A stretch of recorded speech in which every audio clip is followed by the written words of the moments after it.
Wound healing is the process where the body repairs damaged tissue after any traumatic injuries, anything from a paper cut to a stab wound. Acute wounds heal up quickly over days to weeks, whereas chronic wounds like bed sores, foot ulcers, or infections can persist for months. Now, some tissues regenerate more easily than others, and the regenerative capacity of tissue is classified as labile, stable, and permanent. Labile tissues like skin, as well as small and large intestine, heal extremely well because they contain stem cells, which are undifferentiated cells that can divide and renew the cells that have died. Enjoying our Osmosis videos? Unlock your full potential with an Osmosis subscription. Get unlimited access to every Osmosis feature and resource with a free 7-day trial.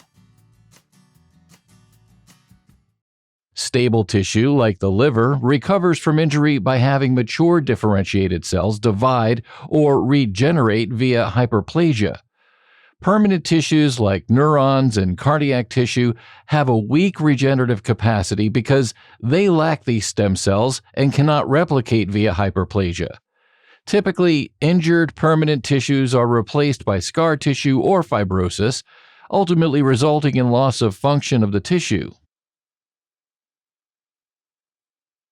Now, when it comes to the skin, which is often the most visible tissue that's damaged, wound healing occurs by primary intention, secondary intention, and tertiary intention.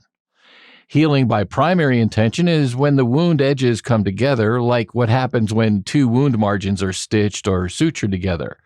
When this happens, stem cells in the epidermis, or uppermost layer of the skin, are brought close together and can regenerate the damaged tissue near the surface of skin, leaving a minimal scar. Healing by secondary intention occurs when the wound edges are left open. This can be the consequence of significant tissue loss, where the edges are too far from one another to meet, or when it is not safe to bring the wounded edges together, like in the case of a contaminated wound.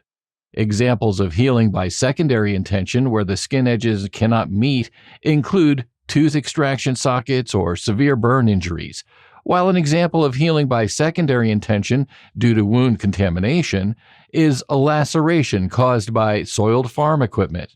Since the edges of these wounds do not approximate, the wound is replaced primarily by granulation tissue, a mix of connective tissue and blood vessels, that grows from the base of the wound upwards.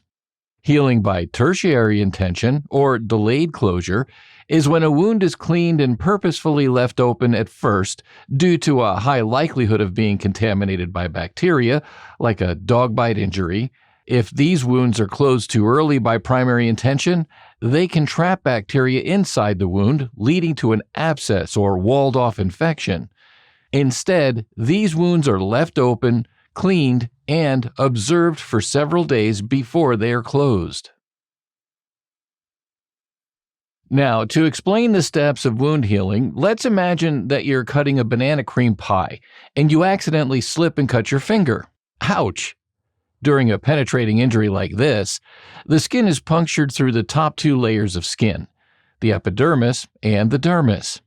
When this happens, damage occurs to both the cells found in these layers and the area between the cells, called the interstitial space.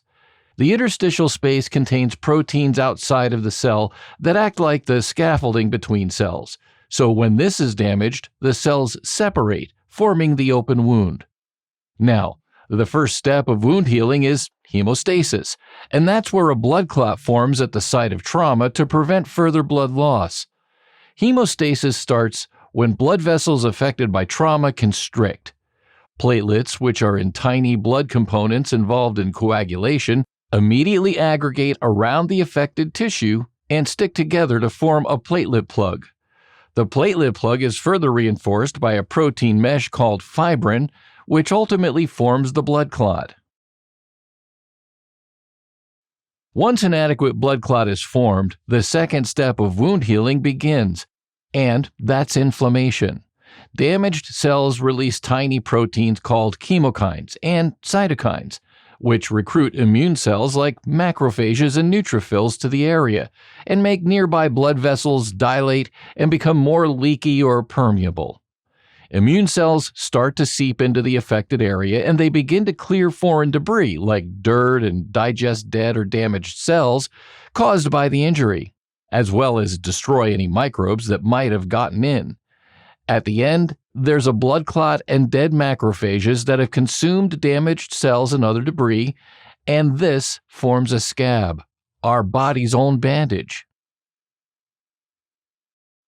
Now, the third step of wound healing is epithelialization, or migration, which is where basal cells, or the stem cells in the epidermis, start to proliferate in order to replace the lost or damaged cells. This process takes about 48 hours and ends when the epidermal layer is rejuvenated. But this newly formed epidermal layer is still quite weak because the stronger dermal layer below hasn't yet regenerated.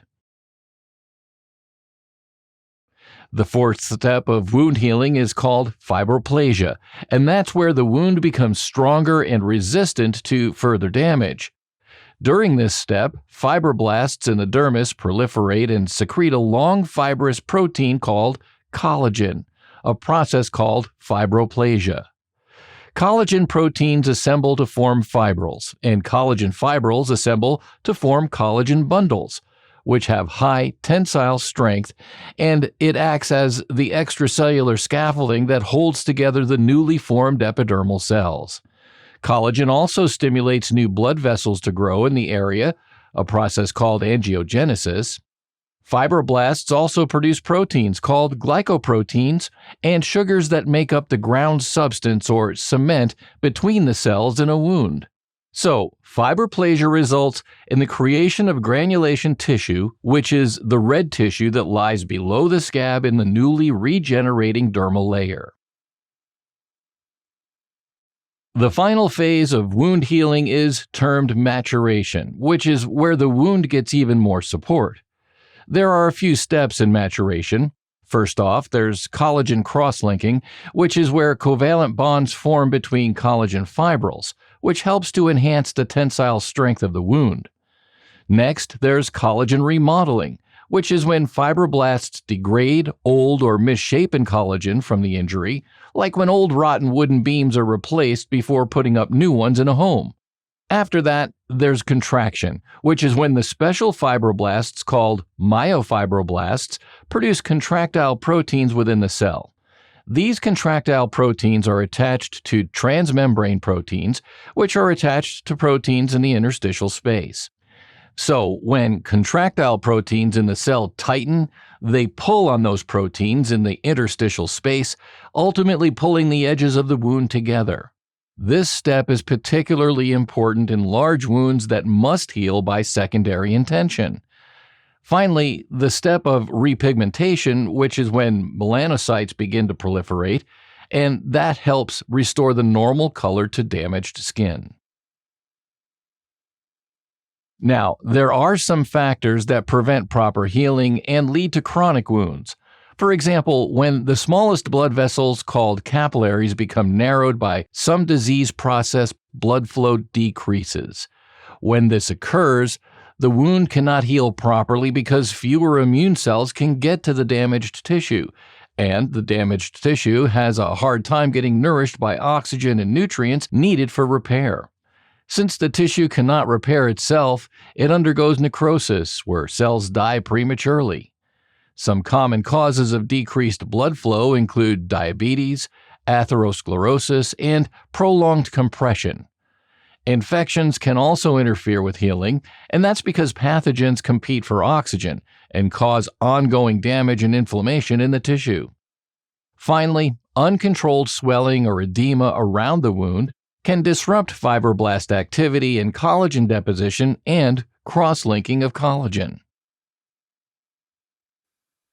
All right, as a quick recap, when damage occurs to tissue, healing proceeds through a predictable set of stages that include hemostasis, inflammation, epithelialization, fibroplasia, and maturation.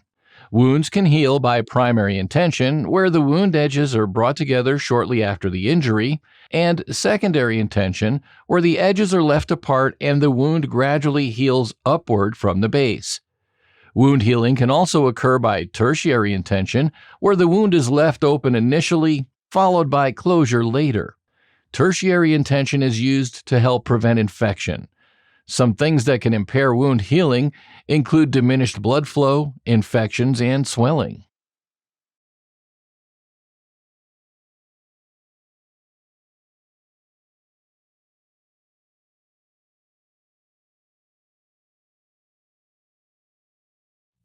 Helping current and future clinicians focus, learn, retain, and thrive. Learn more